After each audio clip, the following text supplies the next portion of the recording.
The Jomo Kenyatta International Airport is set to get a new terminal by the end of February this year.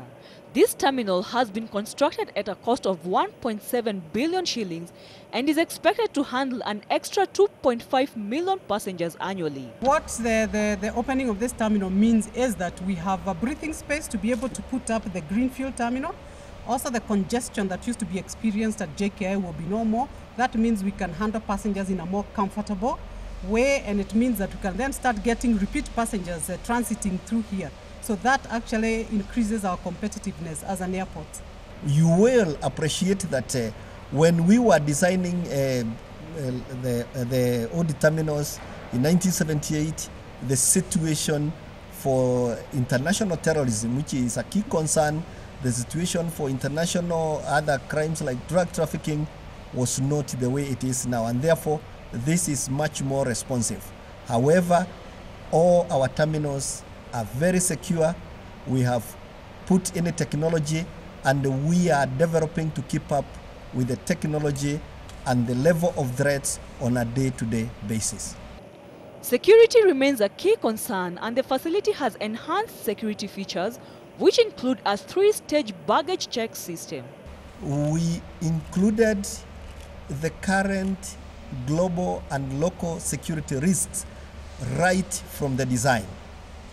And therefore, if it comes to capacity for surveillance, the quality of the surveillance, the quality of baggage screening, both hold baggage and cabin baggage screening, it is much more higher.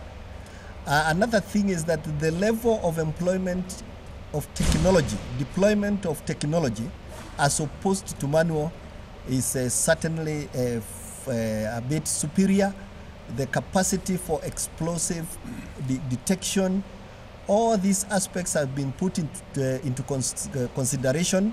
We have much more modern technology, and certainly even in case of a critical incident, the capacity to respond has been very well taken care of, because all these risks, the current situation of terror, was put into consideration right from the design. Looking at the broader picture, some analysts say that this upgrade should also spill over to other key infrastructural networks within Nairobi. If you look at aviation, it's certainly a very important component to the economy. Currently, Kenya Airways has a traffic of about 3 million, and JKIA, 4 to 5 million passengers. So you can clearly see there is room to grow. And once the Terminal 2 is actually completed, you can see the capacity will actually be increased quite significantly. Close to 20 million passengers could be handled from that airport. And that really provides room to actually encourage visitors to come into the market. But clearly other things have to be done. So if you're looking at within the country, within the city, other infrastructure projects, the tourism sites have to be upgraded. So it's a whole chain and not just one component. The turnaround time for passenger check-in processes is also set to improve. From the time that you come in, our target is that at a check-in you take only 3 minutes, and at immigration you also take a minimum of also 3 minutes. That means from the time that you have your bag screened to the time that you come into the to the hall, it should be about 10 minutes maximum.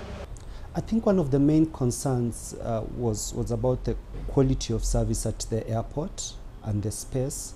And I think the increase in capacity has been very important for Kenya Airways, which actually contributes the bulk of traffic at JKIA, so 60 to 70% traffic.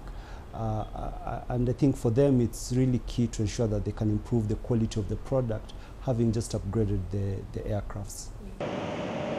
And as Kenya maintains its position as a leading aviation hub, improvements at the country's largest airport is an indication of better things to come, especially by targeting key markets such as the United States, which will further boost the country's trade profile.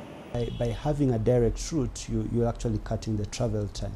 And it provides the potential of actually having lower fares, first of all, and potentially also being able to export perishable products, essentially new markets and so forth. So that could actually lead to an increase in trade between the two countries.